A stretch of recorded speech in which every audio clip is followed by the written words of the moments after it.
नमस्कार, इन खबर में आपका स्वागत है। जब से लोक जनशक्ति पार्टी रामविलास आई है एनडीए में, उसके बाद से ये सवाल पूछे जा रहे हैं कि जो रामविलास पासवान की कर्म भूमि है यानी कि हाजीपुर, वहां से कौन चुनाव लड़ेगा? चाचा पशुपत पारस या चिराग पासवान या उनकी मां रीना पासवान? दरअसल रामविलास पासवान अपने समय में भी लड़ाना चाहते थे रीना पासवान को, वो तैयार नहीं हुई।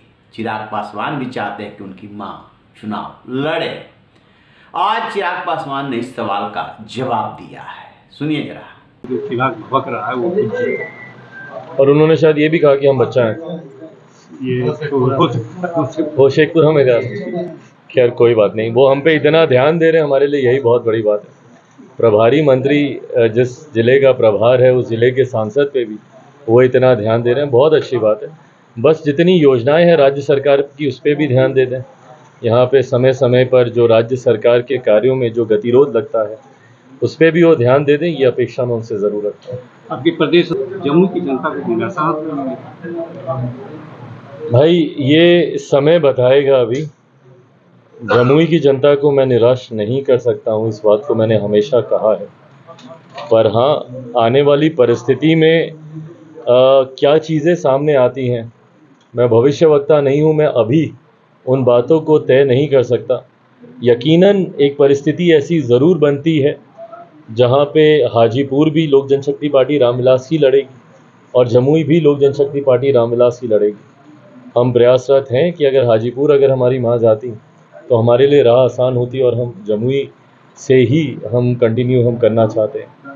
पर अगर कोई ऐसी परिस्थिति जहाँ पे हमारी माँ वहाँ पे नहीं जाती हैं या वो चुनाव लड़ने के लिए तैयार नहीं होती हैं, तो ऐसे में लोक जनशक्ति पार्टी रामविलास का संसदीय बोर्ड अंतिम जो फैसला लेगा वो हमको स्वीकार करना होगा। पर परिस्थिति कोई भी हो, जमुई से जो मेरा रिश्ता पिछले 9 सालों में रहा है वो रिश्ता वैसे ही बरकरार रहेगा। आने वाले दिनों में हम चुनाव लड़ें या हमारे पार्टी से कोई और यहाँ से चुनाव लड़े, हम जिस भूमिका में थे, जैसा हमने कहा कि एक बेटा बनकर आए थे, युवा अवस्था में आए थे, बुजुर्ग बनकर ही जाएंगे, वो वैसा ही रहेगा। भले हम औपचारिक तौर पर यहाँ के सांसद की भूमिका में हो नहीं हो, पर जो रिश्ता यहाँ के लोगों के साथ बना है वो रिश्ता वैसे ही कायम रहेगा, वैसे ही हमारा आना जाना लगा रहेगा। पर अभी बहुत हाइपोथेटिकल हैं ये सारी बातें।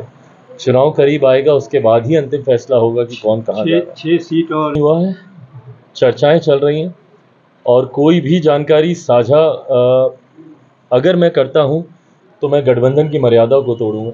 एक बार गठबंधन के भीतर, क्योंकि सिर्फ हमारे साथ ही नहीं और भी कई घटक दल हैं जिनके साथ एनडीए के बीच में समझौता होना है, तो एक बार सबके साथ ये समझौता हो जाए, उसके बाद सार्वजनिक आंकड़ों को किया जाए। एक राजनीतिक गलियारों में बहुत चर्चा है कि अगर आप यहाँ से चुनाव नहीं लड़ते तो जिस तरह आप पीएम के हनुमान है उसी तरह आपके हनुमान है संजय पासवान। क्या संजय पासवान जम्मू से उम्मीदवार? भाई ये अंतिम फैसला पार्टी का संसदीय बोर्ड ही लेगा। उन्होंने साफ कर दिया है कि जमुई से उनका एक रिश्ता है, फिलहाल वो यहाँ से सांसद हैं और ये रिश्ता ताजीवन बना रहेगा। जमुई से वो लड़े न लड़े अलग बात है, लेकिन उन्होंने ये क्लियर कर दिया है कि जमुई से ही वो चुनाव लड़ेंगे और कोशिश ये करेंगे कि मां हाजीपुर से चुनाव लड़े।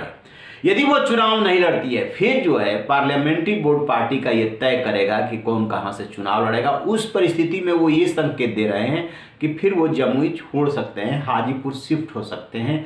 लेकिन यदि रीना पासवान जो उनकी मां है, यदि वो हाजीपुर से लड़ने को तैयार हो जाती हैं तो फिर वो जमुई में बने रहेंगे। अभी रामविलास पासवान की 8 अक्टूबर को पुण्यतिथि थी, जिसपे कि पूरा परिवार जुटा। उनकी सबसे पहली पत्नी भी आई, दोनों मां को पकड़ करके चिराग पासवान रोए थे। उनके न रहने के बाद परिवार में एका है, लेकिन चाचा से खटक गई है। अब दोनों एक ही अलायंस में हैं, इसीलिए ये सवाल बार बार पूछा जा रहा है, जिसको साफ करने की कोशिश की है चिराग पासवान ने। रही इन खबर, देखते रहिए इन खबर। Thank you.